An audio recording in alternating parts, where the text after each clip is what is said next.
The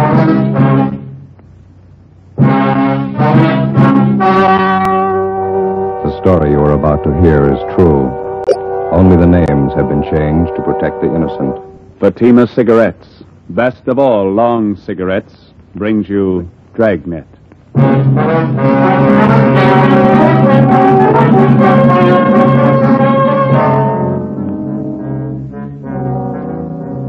You're a detective sergeant.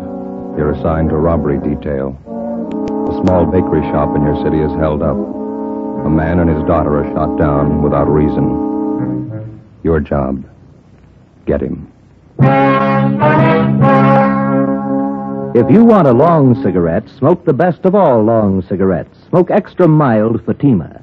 Yes, Fatima is the king-size cigarette which contains the finest Turkish and domestic tobaccos superbly blended to make it extra mild, to give Fatima a much different, much better flavor and aroma than any other long cigarette.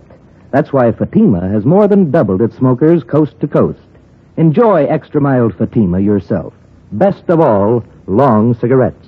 It's wise to smoke extra mild Fatima. It's wise to smoke extra mild Fatima.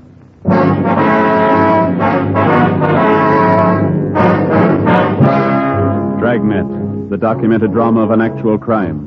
For the next 30 minutes, in cooperation with the Los Angeles Police Department, you will travel step by step on the side of the law through an actual case from official police files. From beginning to end, from crime to punishment, Dragnet is the story of your police force in action. It was Tuesday, November 3rd. It was chilly in Los Angeles. We were working the night watch out of robbery detail. My partner's Ben Romero. The boss is Captain Ed Walker. My name's Friday. It was 5 minutes to midnight when we got to 318 Silver Avenue, Stendel's bakery shop. Yeah? Romero and Friday, Central Robbery. Hi, I'm Jacobs, Unit 16R. My partner Olson's back there in the shop talking to the owner. You answered the call, did you? Yeah, must have been a crazy man. Shot two of them down, cold blood. There they go in the ambulance now. Shot up pretty bad. Mm-hmm. Who runs the place? Swedish family named Stendal. Father, mother, two daughters. All four of them work in the bakery here. Mm-hmm. They all here at the time of the robbery? Yeah, the hold-up man shot the father and the oldest daughter. The mother and the younger girl are in the back, straight through that door. Okay. Thanks, David. Right, Sergeant. Joe. Huh? On the side of the door here. Looks like a bullet hole. Yeah. Hey, Jacob. Yes, Sergeant. You want to call into the crime lab, ask them to send somebody out? Right. Thank you. Hi. You Olson? That's right. Romero and Friday, Central Robbery. Oh, how are you? These are two of the victims, Mrs. Signey Stendal. The girl's her daughter, name's Jennifer. Any other witnesses? Not so far. Neighborhood around here is pretty deserted this time of night. Hold-up man made a fast getaway. And two people who were shot. What kind of shape are they in? The father, Mr. Stendal, he's got a bullet wound in the right shoulder. Older daughter's a lot worse. Her name's June. 19 years old. Shot 4 or 5 times through the stomach. Mm-hmm. You want to stand by? Right, yeah. Okay. Mrs. Stendal, we're from robbery detail. Ja, how do you do? How do you do? Jenny, var snäll och se ansiktsplats för herrarna. 2 stolar. Yes, Mama. You will excuse me for not getting up, officer. You don't feel so well. That's perfectly all right, ma'am. Chair for you, officer. Oh, thank you. I'll get it. Thank you very much. You and your daughter here were in the front of the bakery shop at the time of the robbery. Is that right, Miss Stendal? No. Jenny was back here with her father. That's Lars, my husband. Uni and I were in the shop in front. Oh, who were you with, ma'am? Uni and I. Joe? Mama means June, my older sister. She calls her June. Yeah, Uni. Oh, well. You mind telling us what happened? Well, Uni and I was scrubbing the floor of the shop. Every Tuesday night we scrubbed the floor of the shop. Then this man came in and pointed a gun. He wanted our money. About what time did he come in? 11:15, 11:20. I don't remember for certain. He wanted our money and I gave it to him. How much was that, ma'am? Jenny, du vet. Hur många pengar var det kassan?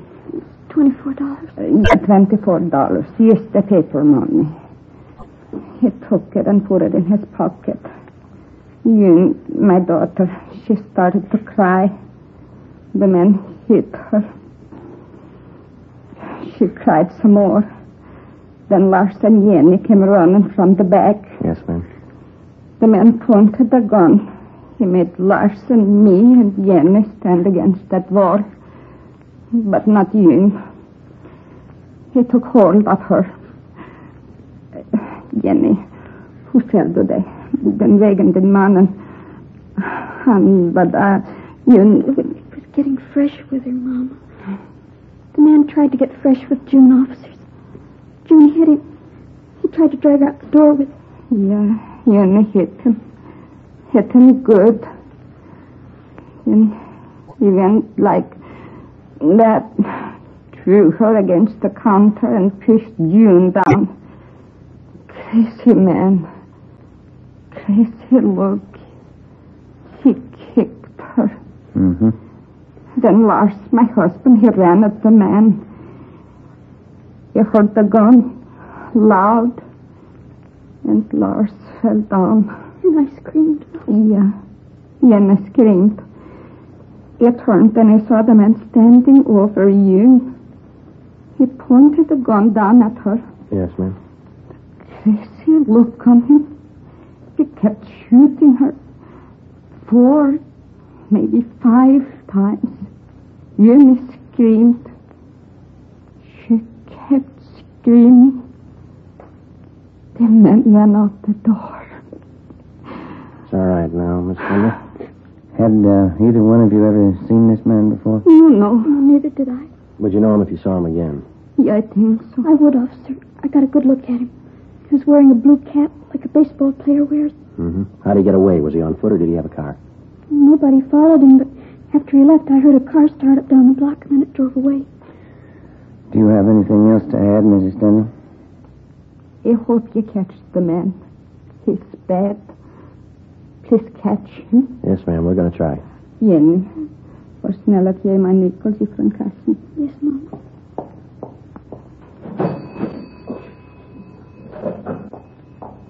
Here, Mama. Here, officer. When you find the man, please call me. You keep the nickels. We'll call you. Before we left the scene of the robbery and shooting, Mrs. Stendhal and her daughter gave us their description of the hold-up man, together with the clothing he wore. The suspect had no outstanding physical characteristics that they'd noticed. The only thing unusual about his clothing was that he wore what appeared to be a baseball cap at the time of the hold-up. She described the cap as light blue with a visor. Together with Officers Bechtel and Lopez from Central Robbery, we canvassed the immediate neighborhood for other possible witnesses. We found none. The next morning, we went up to the hospital. The condition of the older daughter, June, was critical. We interviewed the father. He could tell us nothing. At 10 a.m., Mrs. Stendhal and her younger girl, Jenny, were brought to the office, and we started them looking through mug books of parolees previously convicted of armed robbery. Within 2 hours, both of them positively identified the picture of a recent San Quentin release as that of the hold-up man. His name was Harold Best. We started a quick rundown. You pulled the package on? Yeah, here's the dope. Harold Best. Alias Harold Norris, alias Harold Thompson, alias Tom Norris. One term for armed robbery in Q. Got out 4 months ago. Ammo and description both match. How about the ex-con files you checking? He's registered. Did you get a hold of his parole officer? Yeah, 2440 Excelsior Avenue's rooming house. Well, that checks with the ex-con files. Parole officer says Best went to work 2 weeks ago at a filling station over on Vermont. Yeah? Doesn't seem to be able to hold a job. Quarrelsome, run himself into debt. I got it. Robbery Romero. Yeah, right. That's all, huh? Yeah. Right, bye. Ray Pinker at the crime lab. They checked the slugs taken from the 2 victims. Yeah? They came from a .32 caliber revolver. Probably a Colt. Mm-hmm. Anything else? That's it. Not too bad a start. We've had worse. Yeah. Maybe we can make that phone call pretty quick. 2 p.m. Wednesday. Ben and I drove out to his rooming house at 2440 Excelsior Avenue, and we found that Herbert Best was still living there. We had the landlady show us his room. Besides the usual personal belongings, we came across nothing of consequence.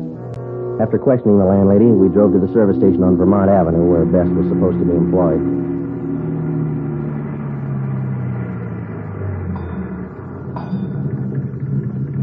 I don't see anyone around. Well, there's a fellow there greasing your car in the rack. Oh, yeah.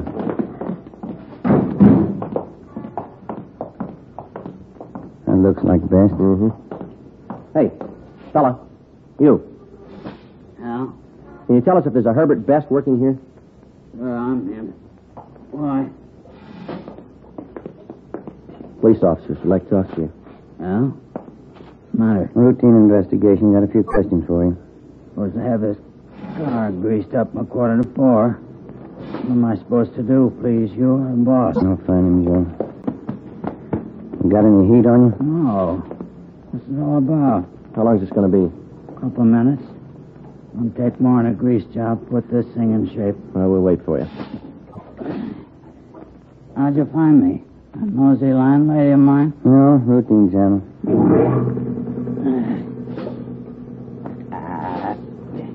Every fettin' on this trap was closed. Piece of junk. Well, what's it all about? Got a few things to straighten out, Best. How long you been working here? Well, you didn't drive out here for that. That's not your game. What's the pitch? Routine investigation. We'd like to know where you've been spending your nights. For instance? Sunday night? Where were you? Well, I don't know. I went to a show. Yeah, I saw a Mickey Rooney picture. Where? Downtown. I had a beer after the show. Come home. How about Monday night? I went home after work. I was pooped. Went to bed early. Can you prove it? Landlady saw me come in, always snooping around. She ought to know if I was there or not. How about last night, Tuesday? Played some cards with a friend of mine, him and his wife, Penny Annie Booker. Where? Their place, it's down on Pico, near the park. You can ask them. What time did you get there? Well, I'm not sure. About 8 o'clock, I guess. What time did you leave? What's it all about? What time did you leave? Around midnight, yeah. Must have been around midnight. What'd you play with your friend and his wife? Poker. I lost as usual. Took a streetcar home, went to bed. Sure you didn't leave earlier? Of course I'm sure. It was around midnight, I remember. What do you remember? I looked at my watch. Good enough for you? What time did you get home? Well, it takes about a half hour on a trolley. Must have been about 12:30. Did your landlady see you come in? I don't know if she saw me or not. Always snooping around. Probably did. You're not sure? No, of course I'm not sure. She looks for me. I don't look for her. You own a gun, Best? You know better than that, copper. Ex-cons can't have a gun. Your friend and his wife. Now, they're going to back you up if you were playing cards with them till midnight? Why not? I was. Say that there's a boss looking for me. I better let him know I'm here. Just a minute, Best. Yeah? What's that you got in your back pocket there? Huh? In your back pocket, the right one there. Oh, this? Yeah. Baseball cap? Why? 4 p.m. Ben and I checked the suspect's locker at the service station and then drove him back to the office, the interrogation room. We continued questioning him. He denied any knowledge of the holdup and shooting at Stendhal's bakery shop the night before. We asked him again about the friends he was supposed to be playing cards with at the time of the robbery. He told us that they lived over on Pico, but he couldn't remember the address. He volunteered to direct us there, but he said they wouldn't be home. He told us their names were Mr. and Mrs. Clyde Mitchell, and that they were in charge of the food concessions at one of the football stadiums in town. Best was held for suspicion of robbery. That night, we drove out and interviewed the landlady at his boarding house. She knew nothing of Best's whereabouts the previous night. She didn't know what time he left or what time he returned. Ben and I went over his room again. There was no sign of a gun. Friday, 2 p.m. Officers Bechtel and Lopez went out to the hospital to see if Mr. Stendhal and his daughter June could identify Best's mugshot. Ben and I drove out to the stadium to locate Mr. and Mrs. Clyde Mitchell. There was a high school football game going on. High school kids sure have a lot of fun nowadays. Best years of your life, Joe. Well, you sound like you're 85. Some nights I feel like it.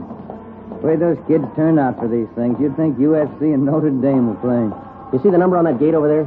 Yeah, 23. Is that the number the gatekeeper gave me? Yeah. Must be the Mitchell stand over there. Come on.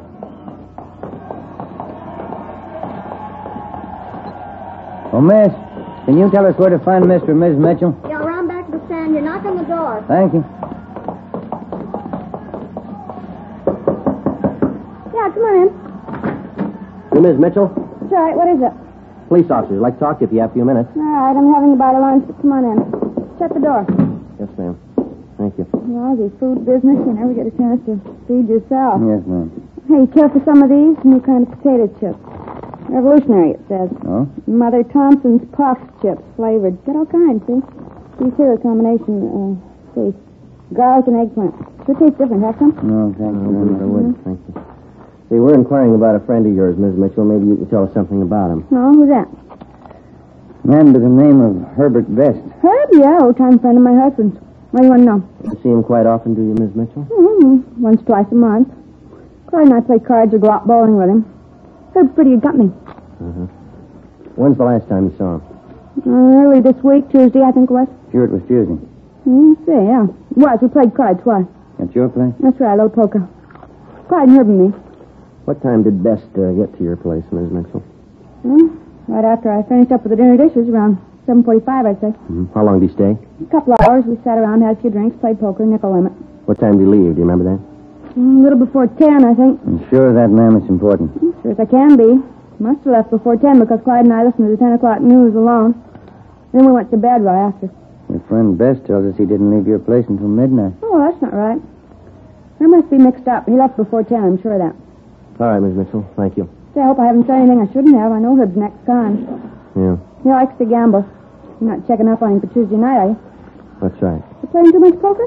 We're not playing enough. 3:30 p.m. We located Mr. Mitchell, corroborated his wife's story, and then we went back to the city hall. Officers Bechtel and Lopez were waiting for us. They told us that they had seen Mr. Stendhal and his daughter, June, at the hospital. Both of them had identified Herbert Best's mugshot as that of the holdup man. At a show-up, Mrs. Stendhal and her daughter identified Best. We checked auto records for all stolen cars that might tie in. There were none. We then started to work on the theory that he had taken a bus from his friend's place where he had been playing cards to the Stendhal bakery where the shooting took place. Lopez and Bechtel rode the bus over the same route. It took 43 minutes. Plenty of time for Best to have gotten from one place to the other, even on a slow run. We interviewed the bus driver who'd been on duty that particular line Tuesday night between 10 p.m. and midnight. He identified Best as one of his passengers, but he didn't remember where he got off. The next morning, Ben and I met with Ed Walker, captain of robbery. Hi. How'd you make out? Just saw the deputy DA. Laid out the case for him. Yeah? We got the complaint. He'll be arraigned this afternoon. How strong a case you got? Well, each one of the Stendhal family identified Best. His alibi didn't stand up for Tuesday night. Uh-huh.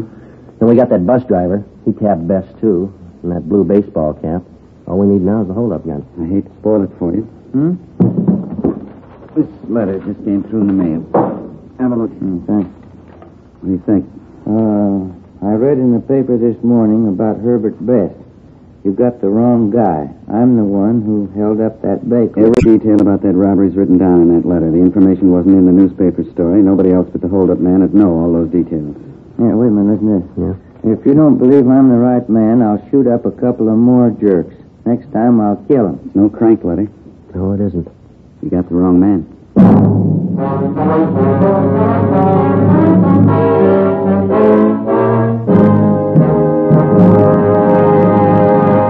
You are listening to Dragnet, the case history of a police investigation presented in the public interest by Fatima Cigarettes. If you smoke a long cigarette, it will be in your interest to listen to this case history recorded by a typical Fatima smoker. Hi there. My name is Bab Beckwith. Bab. That's short for Bethany Ann Beckwith. I live in New York City and I'm a fashion stylist. The other day at a showing of the new fall styles, I ran out of cigarettes. A friend of mine, a designer, introduced me to the new long Fatima. I really wish someone had told me about them sooner. Fatimas are a lot milder than the cigarettes I've been smoking, and they have a delightful flavor, too. I'm very glad to recommend them to you, because I know from experience it's wise to smoke extra mild Fatimas. And more smokers every day are finding that out. Actual figures show extra mild Fatima has more than doubled its smokers coast to coast. So enjoy extra mild Fatima yourself. The king-size cigarette, which contains the finest Turkish and domestic tobaccos, superbly blended to make it extra mild. You will prefer Fatima's much different, much better flavor and aroma. You will agree. It's wise to smoke extra mild Fatima. It's wise to smoke extra mild Fatima. The best of all long cigarettes.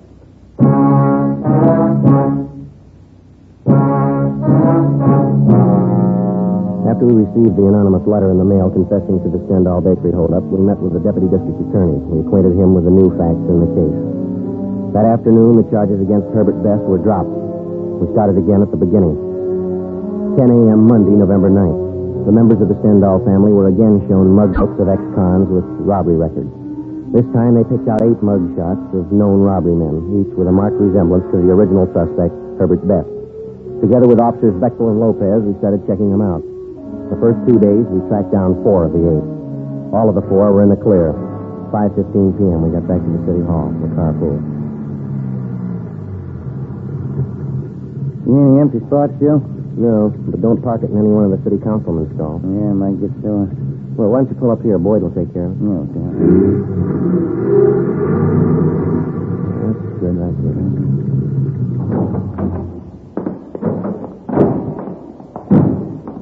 Doggone it, I knew there's something I forgot to do. What's that? Oh, they had an underwear sale today. That place down in South Fig, shorts, T-shirt. Wife told me to be sure and get down there. Well, there'll be another one. That place has sales all the time, don't they? Only twice a year on underwear. Stuff I've got's not going to last till next time. Friday? Ben? Wait a minute. Came back from here. Hi, Beck. Hi. What up? Yeah. How'd you make out? 2 men we checked were clean. We picked up something 77th Street station. Now, go ahead, Ben. Mm-hmm. Well, watch that elevator door, Joe. Yeah, I'm sorry. Well, what's with 77th Street? Oh, a couple of men in traffic out there covered an accident this afternoon. 91st and Central, hit and run. That's so? And one of our traffic cars saw the collision, took out after the guy. Chased him 10 blocks. Mm-hmm. And while they were chasing him, they thought they saw the driver throw something out of the car window. Yeah, what? I'm coming to that. When they finally pulled the car over, gray coupe, the driver told him his shoulder was wrenched in the accident. He was on his way to his own doctor. Mm-hmm. Our men took him to 77th Street, had the doc there look at him. Yeah. Well, the doc was treating the guy. Only one of the officers was in the room. Mm-hmm. When he turned to get a drink of water, the suspect slugged him, then the doctor. Jumped out of the window, got away. Teletype's out on him. He went through an awful lot of trouble to beat a traffic rap. Yeah, that's the way to impress the boys out there. They got out of broadcasting the guy, went back to the spot where they thought they saw the guy toss this thing out of his car when they were chasing him. Did it pay off? They found a 32 Colt revolver. Russ Camp's checking it now in the crime lab. What did they say the man looked like? Description measures pretty close to our holdup guy. I'll get it. Robbery Friday. Yeah, just a minute. You bet. Okay. Yeah. Oh, yeah, Russ. Yeah. Okay, fine, right. Russ Camp checked the 32 revolver with the slugs in the Stendhal case. Yeah. Positive make. The gray coupe, which the unidentified suspect had been driving, had been checked out by traffic officers at 77th Street Division. They had found that the owner and driver of the car was a man named Bruno Stock, a 2-time loser with a page full of major and minor crimes to his credit. We checked his mama sheet, and we got out a broadcast on him in an APB. A stakeout had been placed at his last known address. We picked up a sandwich and a cup of coffee for dinner, and we started checking out Bruno Stock's relatives and friends. By 6 o'clock the following night, we still had no idea where he was. A little after 9 p.m., we got a call from an informant who told us that a Tommy Josephson, a small-time thief and reputedly a friend of Bruno Stock's, wanted to talk to us. We found him in a small apartment over on West 6th. One thing I want to set you straight on. Bruno's no friend of mine. He's in on the heavy rackets. No heavy racket man's a friend of mine. All right, we got it. Now, where's Bruno? He came here tonight, 6:15. Moved right in on me. Didn't even ask me. What do you want with you? You remember, Bruno's no friend of mine. Yeah, we got that. Now, what do you want? A gun. He knew I had one. I keep it for self-protection. You can't trust these heavy men. Did you give him the gun? Give it to him. He took it. Shook me down like a rat. Made me go out and buy dinner for him. My own dough. Had to bring it back here from. Yeah. Bruno's no friend of mine. What he does with that gun is his grief. It's out of my hands. When did he leave here? An hour ago, I think. Maybe a little less. Shook me down like a rat. Real heavy guy. Where was Bruno going? I don't know. He's crazy. All them heavy guys are crazy. Talk like somebody with a paper head. Did he tell you where he was going? See a friend of his over in Dogtown. Guy runs a bowling alley. Bruno's going to borrow his car. What for? He's heavy, I tell you. Said he was going out on a heist tonight. Did he ever write you guys a letter? Why? Well, he told me he was going to prove what he wrote to you. Crazy. I didn't get it at all. Yeah. Said he was going out to kill a couple of jerks. 9:30 p.m. We got the address of the bowling alley run by Bruno Stock's friend, and we called the office. An alert for the suspect was broadcast immediately. Together with Gene Bechtel and Lopez, we drove to the bowling alley. Ben and I went in. Bechtel and Lopez covered the outside. It's a good crowd. I wonder where they do business. I don't see any counters. No, neither do I. Oh, yeah, there it is. Way over in front. Oh, yeah. There's nobody behind the cash register. How about that fellow in the white T-shirt standing by the cigarette machine? Yeah, looks like he works here. Let's go. Joe, the guy with him. Just turned towards you. No, come on. He sees us. He's going for the back. All right, you, let's hold it up. Come on. He ducked in there to the right, Joe. Down behind the alley. Hold it up, Stock. The window, Joe. It went right through it. Come on. Here. There he is. Get out. Joe! He's in there, back over the front. Right. Over the fence, Joe. There he is. All right, give it back. Yeah. Come on.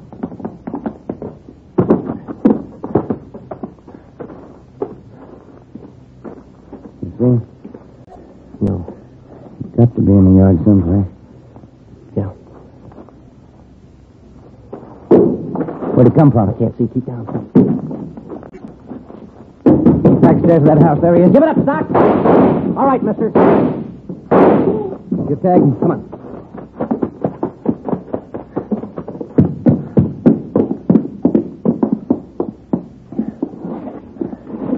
What's it look like? Wait a minute. The shoulder wound. You want to shake him down? Yeah. Joe? Ben? You all right? Yeah. Get an ambulance, will you, Beck? Right. I'll throw the cuffs on him. Yeah.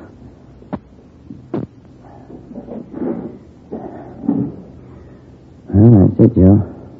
Yeah. Where you going? I got a phone call to make.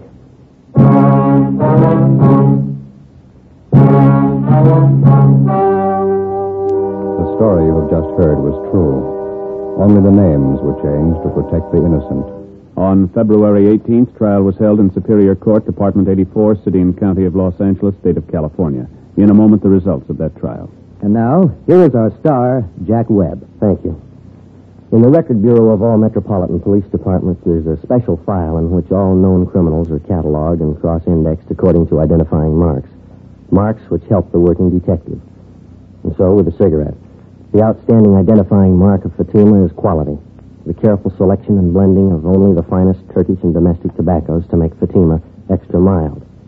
Now, if you're a long cigarette smoker, you'll find, like I did, that every pack is extra mild. You'll find it's the best of long cigarettes. Smoke Fatima.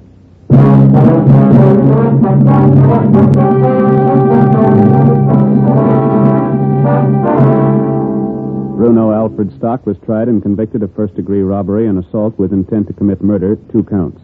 Because of his prior convictions, he was adjudged an habitual criminal and sentenced to a life imprisonment. He is now serving his term in the state penitentiary.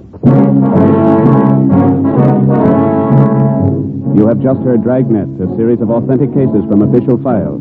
Technical advice for Dragnet comes from the Office of Chief of Police W.H. Parker, Los Angeles Police Department.